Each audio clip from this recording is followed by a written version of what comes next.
अस्सलाम वालेकुम व्यूअर्स, कैसे हैं आप सब। आज हम अपने नेक्स्ट टॉपिक को कवर करते हैं। बेसिकली आज का हमारा जो टॉपिक है वो है इफ़ एल्स स्टेटमेंट। ठीक है जी, ये भी एक सिलेक्शन कंट्रोल स्टेटमेंट है, इसे तसल्ली से समझिएगा ताकि चीज़ की आपको मुकम्मल समझ आ सके।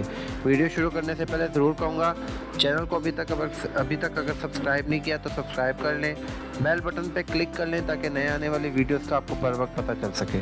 ठीक है जी, शुरू करते हैं। इफ एल्स स्टेटमेंट जो है ये बेसिकली एक एडवांस वर्जन है इफ़ स्टेटमेंट का। बेसिकली जो इफ़ स्टेटमेंट है वो ज़्यादा तौर पे तब यूज़ होती है जब आपने सिर्फ कंडीशन के ट्रू होने पर कोई काम करवाना हो, अदरवाइज आपने उसे स्किप करवाना हो इफ़ स्टेटमेंट को। बट इफ़ एल्स जो है ये कम्बिनेशन है इफ़ कीवर्ड का और एल्स कीवर्ड का। अब इफ़ कीवर्ड के बाद भी आप एक लाइन या लाइंस लिखेंगे, ब्लॉक लिखेंगे, या एल्स के बाद भी आप एक लाइन या ब्लॉक लिखेंगे।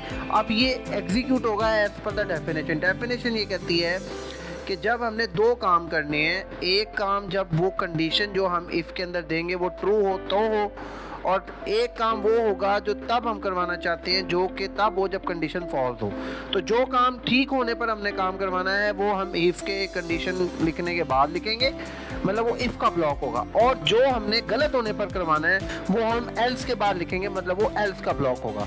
दोनों सिनेरियोज में से चाहे इफ़ का ब्लॉक चले चाहे एल्स का ब्लॉक चले, उसके बाद आपका कंट्रोल नेक्स्ट लाइन पे सीक्वेंशियली ट्रांसफ़र हो जाएगा। इसका सिंटैक्स क्या है? सिंपली आप इफ़ लिखेंगे, इसके आगे इसकी कंडीशन लिखेंगे, ठीक है जी, और ये कंडीशन कोई भी अर्थमेटिक या लॉजिकल या रिलेशनल एक्सप्रेशन हो सकता है, ठीक है, और इस कंडीशन के ठीक होने पर जो इफ़ का ब्लॉक है वो चल जाएगा, अदरवाइज कंट्रोल शिफ्ट हो जाएगा एल्स के ब्लॉक के ऊपर और एल्स का ब्लॉक चल जाएगा। ठीक है, ये मैं एग्जांपल में आपको क्लियर भी करता हूँ।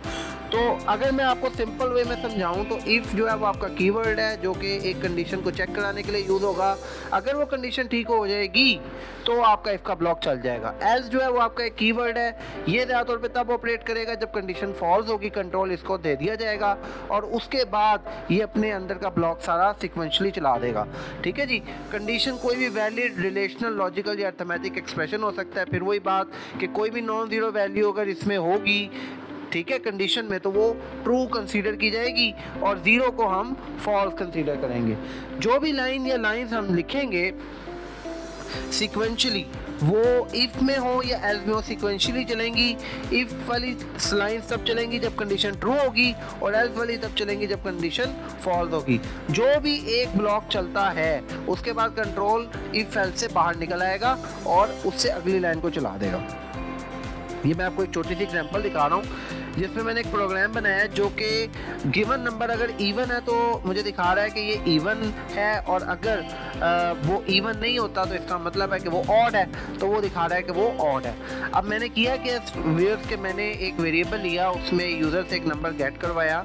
अब मैंने इफ़ के अंदर ये ब्लॉक में कंडीशन दी है कि अगर रिमाइंडर 2 0 है, मतलब डिवीजन बाय 2 पॉसिबल हो रही है पूरी, तो आप स्क्रीन पे शो करा दो कि प्रोवाइडेड नंबर जो आपने दिया है वो इवन है। एल्स में मैंने ये ब्लॉक में लिख दिया है कि प्रिंट एफ, मतलब शो करा दो स्क्रीन पे कि प्रोवाइडेड नंबर जो आपने दिया है वो ऑड है। तो सिमिलरली अगर डिवीजन बाय 2 पॉसिबल हो जाती है तो वो इवन कंसीडर किया जाता है, और अगर वो नहीं होती तो वो ऑड कंसीडर किया जाता है। ये देखें व्यूअर्स, मैं आपको दिखाता हूँ। ये मैंने पहली जो अभी एग्जांपल खोली हुई है, अगर आप देखें तो मैंने नंबर जो एंटर किया है रनिंग के दौरान वो 26 एंटर किया, जो कि डिवीजन बाय 2 ओके है, इवन नंबर है। तो उसने मुझे दिखा दिया प्रोवाइडेड नंबर 23, मतलब उसने इफ़ का ब्लॉक चलाया और उसके बाद एल्स का ब्लॉक नहीं चलाया और कंट्रोल एंड हो गया, मतलब प्रोग्राम एंड हो गया कि नीचे कोई और लाइन नहीं है। ये दूसरी एग्जांपल देखें, इस पर मैंने जो नंबर एंटर किया है वो 39 है, जो कि 2 पे डिवाइड पूरी तरह नहीं होता, रिमाइंडर 1 बच रहा है। दैट्स वाई आपका जो इफ़ वाला ब्लॉक है वो नहीं चला, कंडीशन फॉल्स हुई, और एल्स वाला ब्लॉक चला और उससे प्रोवाइडेड नंबर 39 इज ऑड दिखा दिया। तो होप सो ये शॉर्ट सी एग्जांपल थी जिससे आपको चीज़ की समझ आ गई होगी। फिर भी अगर आपकी कोई क्वेश्चन या कोई क्वेरीज हो तो कमेंट बॉक्स में ज़रूर लिखा करें। सजेशंस आपके मोस्ट वेलकम है हमेशा से। वो टॉपिक अगर आपको समझ ना हो स्पेशली तौर पर तो वो भी ज़रूर लिखा करें कमेंट्स में। बकाया लाइक ज़रूर करिएगा वीडियो को, ठीक है, चैनल को लाजमी सब्सक्राइब कर लें, बेल बटन पे क्लिक कर लें ताकि नए आने वाली वीडियोस का आपको बर वक्त पता चल सके। नेक्स्ट वीडियो और नेक्स्ट टॉपिक के साथ जल्द हाज़िर होऊंगा, तब तक के लिए मुझे इजाज़त दें। अल्लाह हाफिज़।